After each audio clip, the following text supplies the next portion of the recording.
ये कांग्रेस के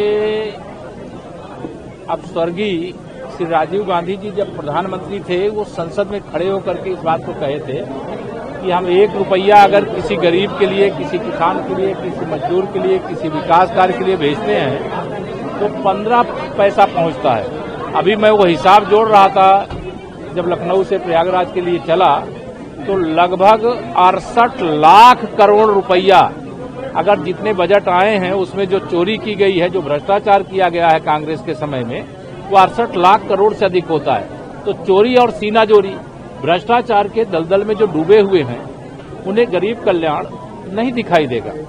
भ्रष्टाचार रोकने के लिए जो कड़े और बड़े कदम उठाए गए, जो 55 करोड़ से अधिक प्रधानमंत्री जनधन योजना से खाते खोले गए, जिसके माध्यम से डीबीटी के माध्यम डायरेक्ट बेनिफिशियरी को जो पैसे ट्रांसफर करने का काम किया जा रहा है, ये बात कांग्रेसियों के समझ में नहीं आएगी, भ्रष्टाचारियों के समझ में नहीं आएगी। यह माननीय प्रधानमंत्री माननीय श्री नरेंद्र मोदी जी के नेतृत्व में भ्रष्टाचार मुक्त भारत, विकास से युक्त भारत, आत्मनिर्भर भारत, 2047 तक विकसित भारत, यह एक जो संकल्प है, उस संकल्प की दिशा में ऐतिहासिक कदम है। और उसमें भी जब ये कांग्रेस और इनकी कंपनी सवाल उठाती है तो मुझे हंसी आती है कि जो मतलब चोरों के सरदार रहे हों, जो भ्रष्टाचार के जन्मदाता रहे हों, जिन लोगों ने इस देश को अगर भ्रष्टाचार में न डुबोया होता तो आज हमसे बाद में जो आजाद हुए देश हैं वो विकसित देश हो गए और हम अभी विकासशील देश बने हुए हैं।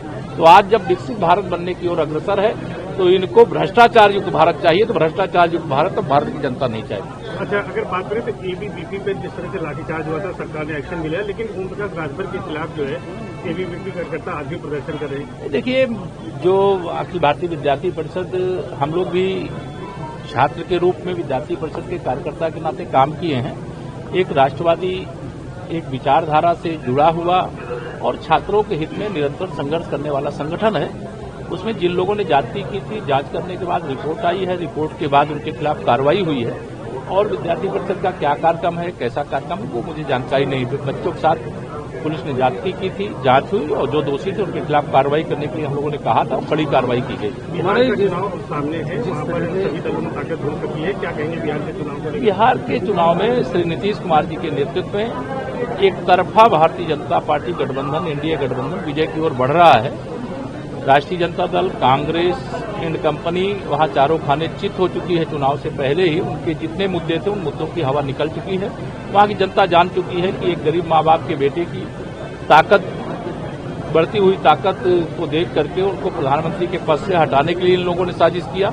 अब जो विशेष तौर से वहां के गरीबों के लिए, वहां के किसानों के लिए, वहां की महिलाओं के लिए, वहां के नौजवानों के लिए, वहां के श्रमिकों के लिए, वहां के बिहार के विकास के लिए जो नीतीश जी के नेतृत्व में काम हो रहा है, वह एक पिछड़े हुए राज्य को अब विकास के पथ पर आगे ले जाते हुए राज्य देख करके राष्ट्रीय जनता दल को अपना जंगल राज्य याद आ रहा है और कांग्रेस का अपना भ्रष्टाचार वाला राज्य। कांग्रेस ने तुलना करी है बी फॉर बीडी और बी फॉर बिहार, जिससे काफी जो है बिहार में लोग उसको अपमानजनक मान रहे हैं। आप कैसे देखते हैं? कांग्रेस ने ट्वीट किया कि बी फॉर बीडी और बी फॉर बिहार। देखिए, कांग्रेस बिहार हो, यूपी हो, हिंदी भाषी राज्य हो, वहां के लोगों का लगातार अपमान करती रही। अभी जो श्री राहुल गांधी जी और तेजस्वी यादव जी ने यात्रा निकाली थी बिहार के अंदर, उस यात्रा में उन लोगों को बुलाया जिन लोगों के बारे में अपमान भरे शब्द, चाहे वो दक्षिण भारत में कांग्रेस के मुख्यमंत्री रेवंत रेड्डी जी हों, चाहे तेलंगाना के मुख्यमंत्री रहे हों, इन लोगों ने सदैव अपमानजनक भाषा का प्रयोग बिहार और यूपी के लोगों के लिए किया था। उनको बुला करके उनको बिहार से नफरत है, उनको यूपी से नफरत है, उनको गरीबों से नफरत है, उनको किसानों से नफरत है, उनको महिलाओं से नफरत है। लेकिन इसका जवाब बिहार के चुनाव में भी, आने वाले हर चुनाव में जनता देगी। यूपी में बाढ़ कई जिलों में है। बाढ़ के संकट से निपटने की मजबूत तैयारियां हैं, सबको मदद की जा रही है। जहां जहां जरूरत है सरकार और प्रशासन और एनडीआरएफ, एसडीआरएफ तैयार खड़ा। दिसंबर में विधान परिषद की कुछ सीटों पर फिर से चुनाव होंगे, क्या तैयारी है पार्टी? जब होगा उसका विचार कर लेगी पार्टी। अच्छा, इसके अलावा बात करें, आज शिक्षक दिवस भी है जो कि काफी मानी। आज गुरु ब्रह्मा गुरु विष्णु गुरुदेव महेश्वरा गुरु साक्षात परब्रह्मा तस्मै श्री गुरुवे नमः। गुरु का स्थान बहुत ऊंचा है और उनको सबको शिक्षक दिवस पे प्रणाम भी करते हैं, उनको शुभकामनाएं भी देते हैं और उनकी जिम्मेदारी बढ़ गई है। जिन बच्चों को वो पढ़ा करके बढ़ाने का काम करते हैं, शिक्षित करने का काम करते हैं, उन बच्चों को जो आज पढ़ाए जा रहे हैं उनको विकसित भारत मिलने वाला है। तो विकसित भारत और आत्मनिर्भर भारत बनाने की शिक्षा देने का ये जो सही समय है और वो गुरुजन लोग हमारे कर रहे हैं और अच्छे से करें। सरकार पूरी तरह से उनके साथ। ममता बनर्जी ने तंज कसा है, बीजेपी में जो है इस तरीके का तंज कसा बताया है, इसका क्या कहना है? देखिए, ममता बनर्जी जी चली चला की बेला में है। पश्चिम बंगाल में कमल खिलने जा रहा है। टीएमसी की सरकार वहां जा रही है, 26 में चुनाव वहां होने वाले हैं, इसलिए बौखलाई हुई है, इसलिए इस प्रकार की बातें वो बोलेंगी। लेकिन उनको मालूम है कि पिछले विधानसभा चुनाव में तमाम धांधली अगर नहीं करती तो कमल का फूल वहां खिल गया था।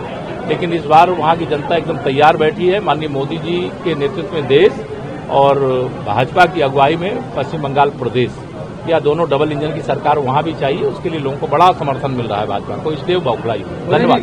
लास्ट सवाल, लालू प्रसाद यादव ने सीधा हमला किया है बीजेपी पर, प्रधानमंत्री मोदी पर। उन्होंने कहा है कि गुजरात को लेकर बायस है और एक तरीके से विक्ट्री चाहिए बिहार में और फैक्ट्री लगी गुजरात में। सीधा हमला किया, कैसे देखते हैं चुनाव है बिहार में? ये तुकबंदी करने का काम श्री लालू प्रसाद यादव जी बहुत बुजुर्ग नेता हैं।